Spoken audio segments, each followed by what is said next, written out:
Վաշինգտոնյան process-ի վերաբերյալ։ Ունենք բազային տեսակետ, բայց դեռ պատասխան չեմ ուզում տալ, որովհետև կա երրորդ կողմ,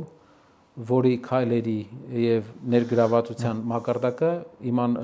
ուսումնասիրելուց հետո ասում եք ստացվի ողջունեք, եթե ձախողվի դատապարտեք, չի կարող ստացվելու դեպքում հայ ժողովուրդը չուզենա, որ արդար խաղաղություն լինի։ Չի կարելի միշտ ման գալ ընդդիմանալու ինչ-որ։ Այսինքն կարծում եք, որ այդ process-ը Վաշինգտոնյան կարող է լավ հանգրվանի բերել մեզ։ Մի քանի նյուանսներ կա, կարծիք չեմ արտահայտի այս բանը, որովհետև կա մի քանի հարցական պահեր, որը ժամանակի ընթացքում պարզ կլինի, որը ուսումնասիրում ենք մենք,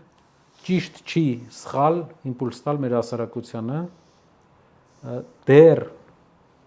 շատ պայմանագրեր են եղել, որի մի մասը գործարկվել է, մի մասը չի գործարկվել, մի մասը հաջող ա եղել, մի մասը հաջող չի եղել։